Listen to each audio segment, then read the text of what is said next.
For those who don't know me, I am Uriah Kim, president of the GTU.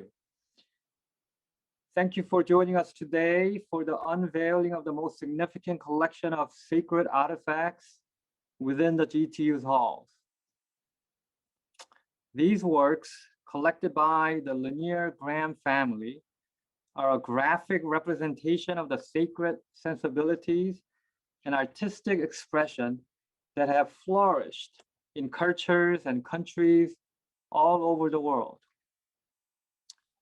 This collection was made possible due to the GTU's deep and abiding relationship with Mr. Graham and his strong belief that the collection belongs in our library. The Sacred World Art Collection is truly an asset for our students, faculty, and entire community to learn from and enjoy.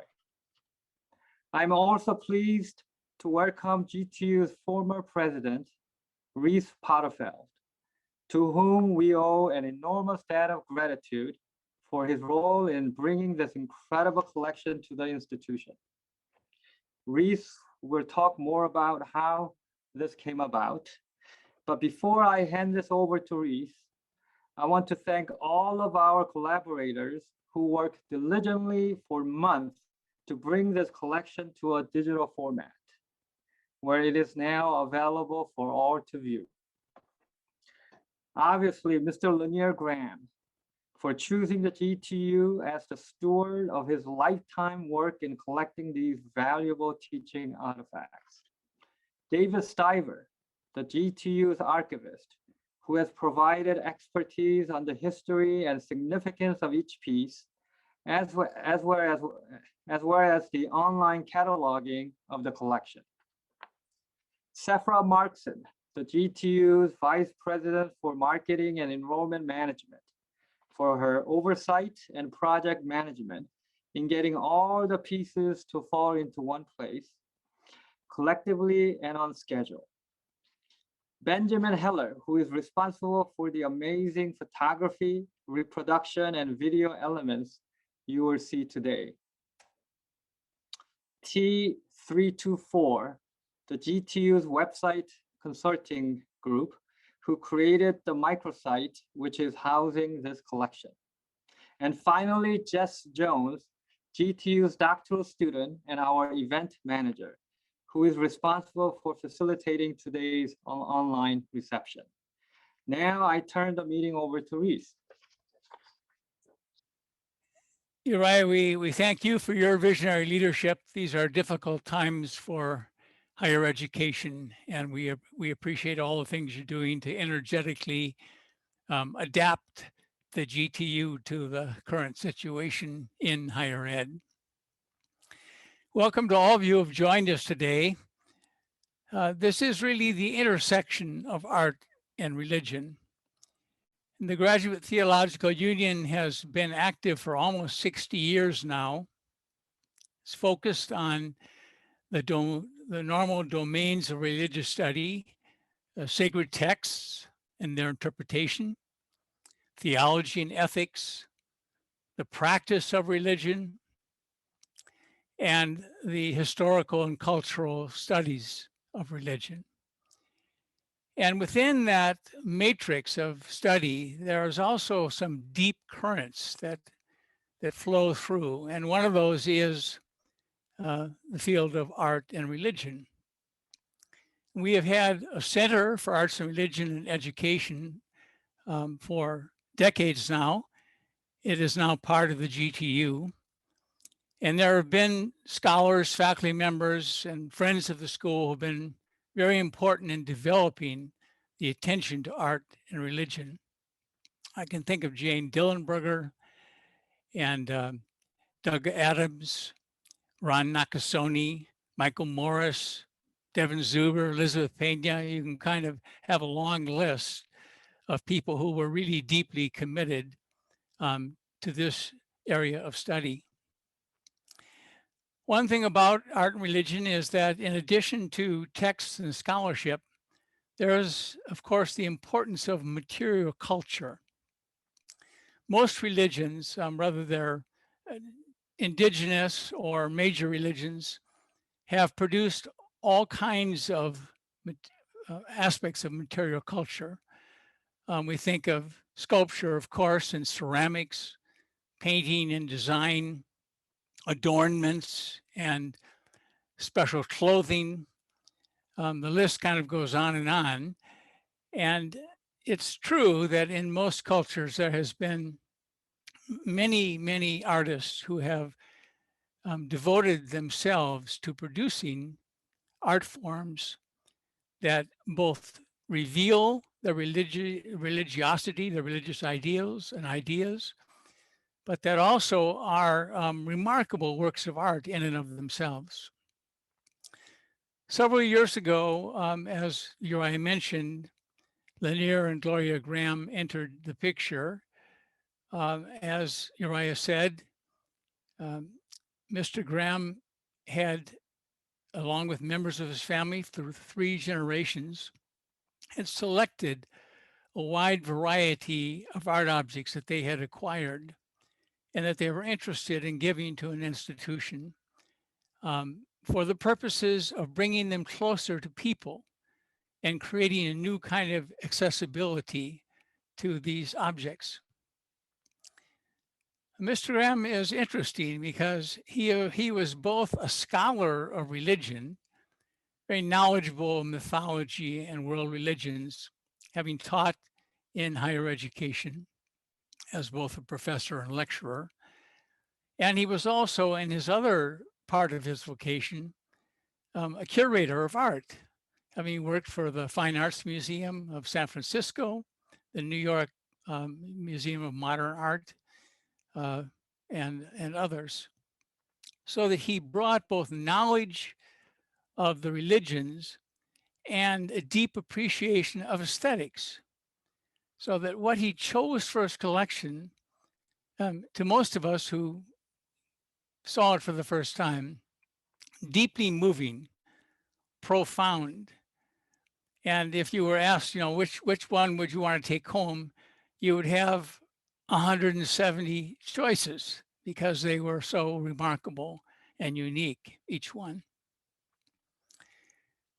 One of the reasons that Lanier's and his family and the Institute for Aesthetic Development chose the GTU was that they were interested in putting them where people, scholars, and the general public would have access to them. So, of course, they will be included in students' theses and dissertations, and also in the work of faculty. But in addition to that, there will also be special exhibitions. Some might focus on one religion. Some might focus on comparisons or on themes that run across multiple religions. But in addition to that, with the wonderful gift of electronic communication, we are now able to, along with other museums, to mount this opportunity for the wide world public to have access to these works and to both appreciate them, but also to be moved in heart and soul by what they can see and find here. So it is a day that we celebrate this gift, but we look forward to all the ways that our students, our faculty, and the wider public might interface with these objects and learn something either of their own religion or of other religions that we have come to appreciate. We're going to move now to a short video in which Lanier Graham's voice will be heard. He's done a lot of research on all of these, and this is just a sample of what you might find when you're going through the collection.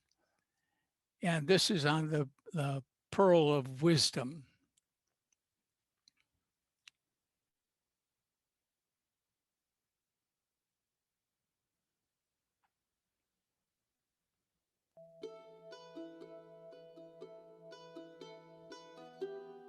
We have all seen the double dragon dance in every Chinese restaurant we've ever been in. I don't think I've ever been in one that image isn't on the wall. It is the core symbol of the whole of the Taoist tradition. In the pair of dragons, the dance of duality.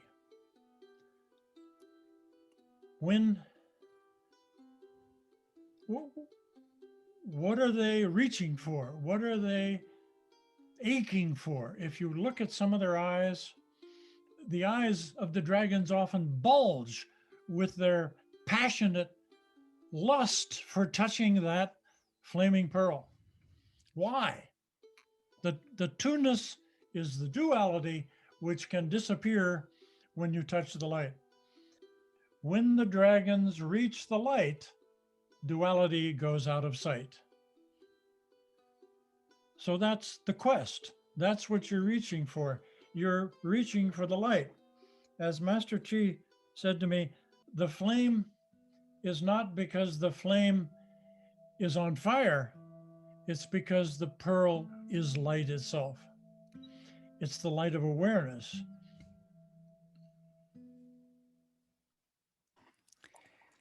We're going to have now a presentation by David Snyder, who is our exhibition specialist.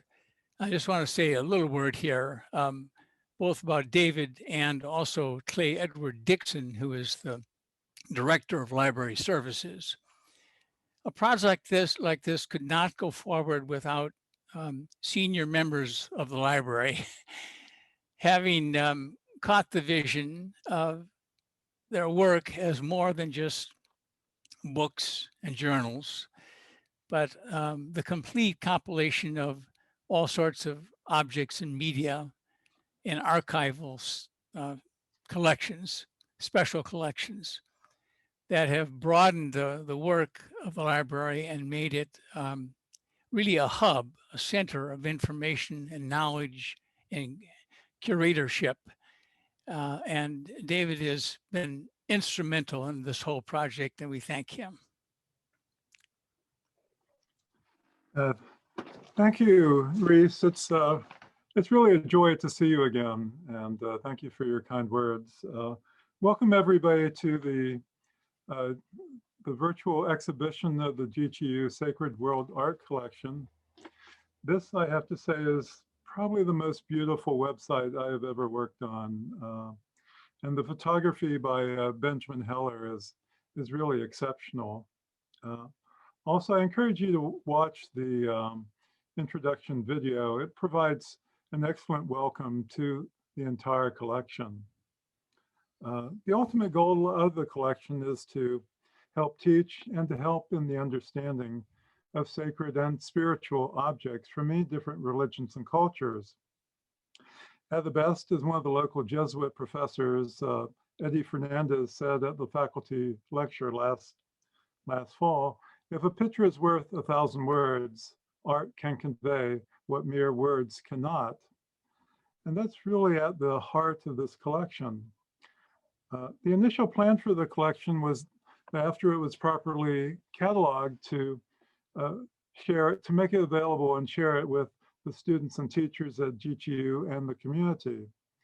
The advantage of using three-dimensional objects to assist with explaining religious concepts is one of the valuable intentions of the collection. So here we have a collection of mostly objects in the round, so to speak, and some flat art. For the past year, 1 or 2 research assistants have worked on the inventory of the subjects. This includes some research describing the objects, providing images from different angles, making sure the location of each object was verified. And this was unbelievably difficult during the pandemic. When you move from this site to the View Complete catalog, which is the public view of our inventory database, you'll find more photographs of the objects. And in a few cases, there will be links to a rotating video of the object. We're currently showing about 260 of the objects. We're also considering other ways to share information about the collection. For longer explanations, we may use a newsletter format that would go out on a regular basis. We're also considering having an annual essay contest in which students can write an essay describing one of the objects, and the best one would win a monetary award. And as part of our graduate courses, these artifacts will be used for classes and for individual student research. In working on this website, we discovered the obvious. High-quality photography can reveal details that close examination in person may miss. This proved to be true of many of the objects selected for this virtual exhibition. A video of the blended male-female figure, the Shiva Shakti Androgyne, clearly shows the male and female attributes. These are attributes of our technologies that can allow for a better understanding of certain objects.